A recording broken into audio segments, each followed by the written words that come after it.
This is the story of King Midas's golden touch. Now, long ago there lived a king named Midas.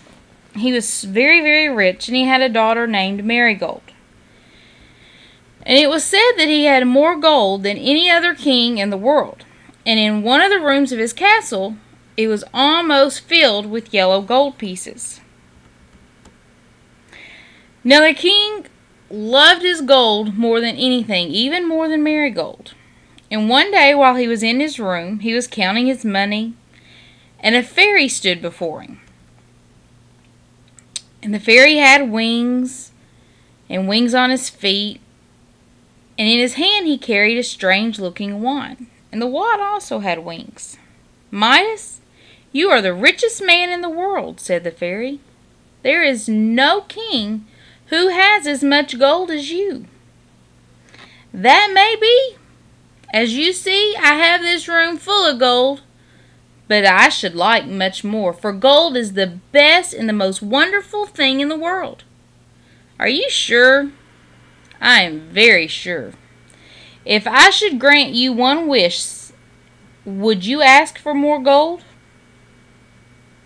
"If I could have but one wish," the king said, "I would ask that everything I touch turn to beautiful yellow gold."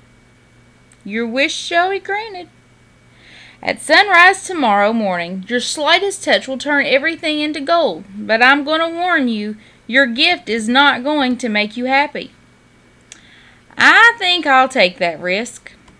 The next day, King Midas awoke so early because he was very eager to find out if what that fairy had promised him was true. As soon as the sun rose, he tried out that gift and that wish by touching the bed lightly with his hand. The bed turned to gold. He touched the chair and the table, and they turned to gold. King Midas was so happy and so full of joy, he ran around the room touching everything and turning everything to gold. The king felt hungry, so he went down to eat his breakfast. When he raised a glass of clear cold water to drink, it became solid gold. Not a drop of water could touch his lips. The bread turned to gold. The meat was hard, yellow, and shiny. Not a thing could he eat. Everything was gold. His daughter came running in from the garden.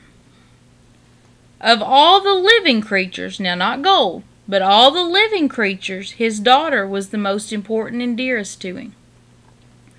He touched her with his lips when he went to give her a kiss, and at once the girl changed to a golden statue. The king's heart was hurting. It swept all that joy out of his life. In his grief, he called upon that fairy who had given him the gift of the golden touch.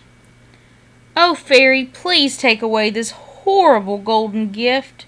Take all my land, take all my gold, take everything. Just give me back my daughter."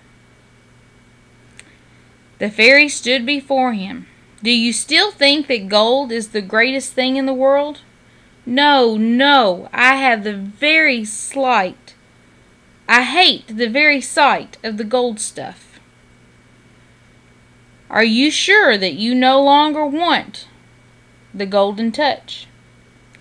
"I have learned my lesson. I no longer think gold is the greatest thing in the world." "Very well. Take this pitcher to the spring in the garden and fill it with water. Then sprinkle those things which you have turned and touched to gold."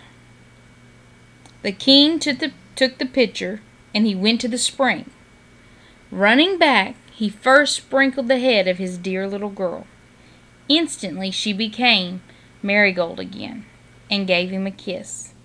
The king sprinkled the golden food, and it turned back to real food and real bread and butter.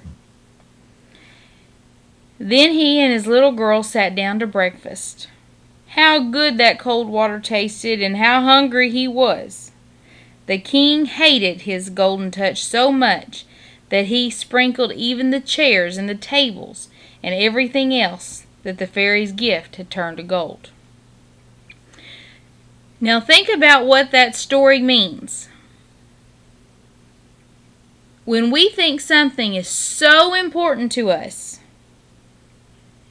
that we are greedy and we want more and more and more of it,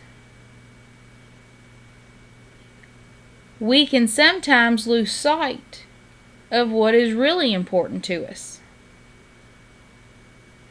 We may think that money will make us happy and give us everything in the world, but sometimes true happiness is what we already have and the people that we have around us. So I want you to think about that as you go on about your day today. Think about that and tell Mom and Dad that story, and Uncle, Grandma, Grandpa, whoever's at home. Tell them that story when you get home tonight and see what they have to say about it. Think about who's important to you. Think about the things that you have that you take for granted. And sometimes we may want to say thank you. So remember that as you go home this afternoon. Go ahead, get your stuff together. You're dismissed.